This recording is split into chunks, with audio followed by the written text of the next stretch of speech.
जागरण 16 जुलाई 2021। Supreme court का सही सवाल। गति 100 शब्द प्रति मिनट, कुल शब्द 435। प्रारंभ करें।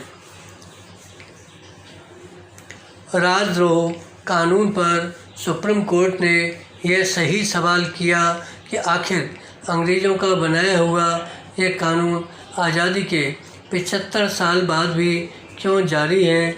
इस कानून पर अमल होते रहने पर इसलिए भी सवाल उठते हैं क्योंकि अंग्रेज़ शासकों ने इसे आज़ादी के आंदोलन को कुचलने के लिए बनाया था। बराम आखिर ऐसा कानून स्वतंत्र भारत में क्यों अस्तित्व में होना चाहिए जिसका इस्तेमाल तिलक और गांधी जैसे नेताओं के खिलाफ किया गया हो। समस्या केवल यह नहीं है कि अंग्रेज़ों का बनाया हुआ कानून अभी भी अमल में लाया जा रहा है, बल्कि यह भी है कि अक्सर इसका इस्तेमाल उन मामलों में किया जाता है जो मुश्किल से राजद्रोह के दायरे में आते हैं।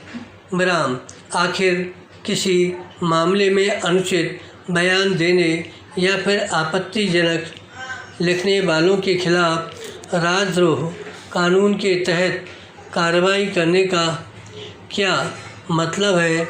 ऐसा किया जाना तो अब व्यक्ति की स्वतंत्रता पर आघात है। बराम इस पर हैरत नहीं कि जब बेतुके वाहियात बयान देने वालों पर राजद्रोह कानून के तहत कार्रवाई होती है तो ऐसे ही स्वर सामने आते हैं कि लोगों की आवाज़ को दबाया जा रहा है अथवा अब व्यक्ति की आज़ादी पर पहरा बैठाया जा रहा है। बराम यह सही है कि लोगों को राजनीतिक सामाजिक विमर्श में आपत्तिजनक बातें करने से बचना चाहिए, लेकिन यदि कोई संयम शालीनता का परिचय न दे तो फिर उसके खिलाफ राजद्रोह के तहत कार्रवाई करना ठीक नहीं। बराम ऐसे लोगों के खिलाफ किसी अन्य कानून के तहत कार्रवाई तो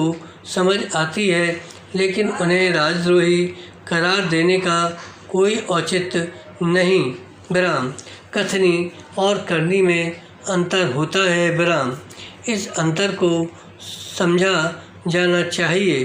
बराम पैरा यह अच्छा है कि सुप्रीम कोर्ट राजद्रोह संबंधी कानून की वैधानिकता परखने जा रहा है। बराम कुछ देर से ही सही यह काम किया ही जाना चाहिए, लेकिन इसी के साथ यह भी ध्यान रखा जाए कि कुछ लोग वास्तव में ऐसे कृत्य करते हैं जो राजद्रोह के दायरे में आते हैं। बराम ऐसे लोग केवल देश के खिलाफ बोलते लिखते ही नहीं बल्कि देश को नुकसान पहुंचाने वाले काम भी करते हैं।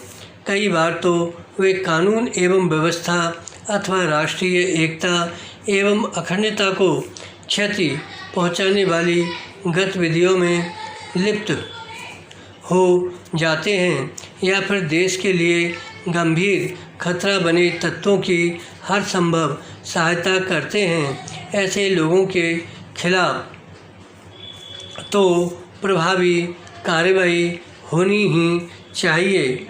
बराम स्पष्ट है कि वास्तव में राजद्रोह आचरण करने वालों के खिलाफ ठोस कानून की जो आवश्यकता है वह भारतीय दंड संहिता में होनी ही चाहिए।